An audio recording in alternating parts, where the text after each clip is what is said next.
Wallonie est présente pour soutenir les belles initiatives.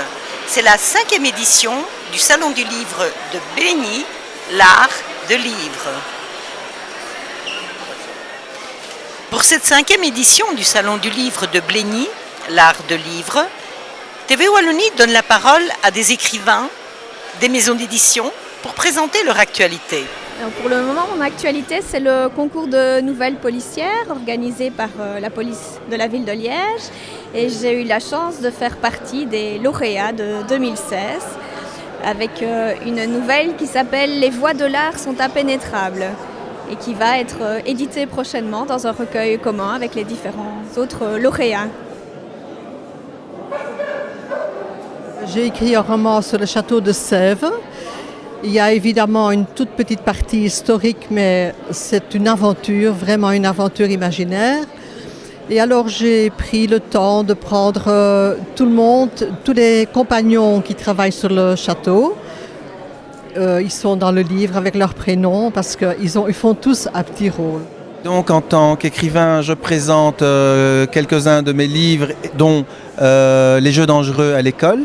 Avec ce livre-là, je passe dans les écoles démontrer que le harcèlement doit cesser et donner des outils aux élèves, aux professeurs et aux parents pour que cela cesse.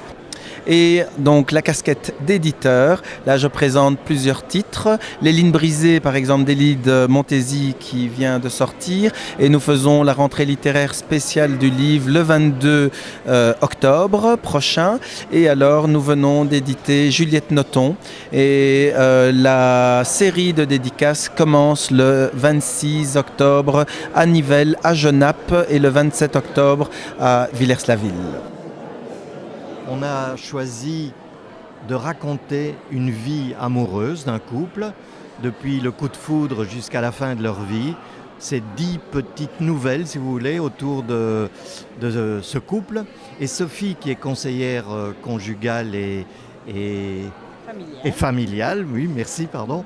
À chaque petite séquence, elle explique, elle donne parfois une recette, c'est bien, c'est mal, ce qui s'est passé dans la vie de ce couple. Voilà. Donc c'est au fond une histoire commentée. C'est aussi la 3e édition du concours d'écriture Préambule, avec cette année le thème de l'arbre. Anouchka Sikorski, présidente de ce concours, encourage des auteurs de tout âge à développer leur talent. Ce sont des nouvelles pour tout le monde. Il y a différentes catégories, on va dire, parce qu'il y a les enfants, il y a les jeunes auteurs, il y a les adultes, il y a une ou deux pros. On appelle pros ceux qui ont déjà été édités et qui ont quand même envie de se prêter à cet exercice. Donc voilà, ça part un peu dans tous les sens. Parfois, c'est rarement un premier coup d'essai, parce qu'en général, ce sont toujours des gens qui ont au moins écrit, même si c'est secrètement. Maintenant, en général, ce sont des personnes qui n'ont jamais été éditées, sauf la catégorie des pros. Là, ce sont des gens qui ont même déjà édité des ouvrages.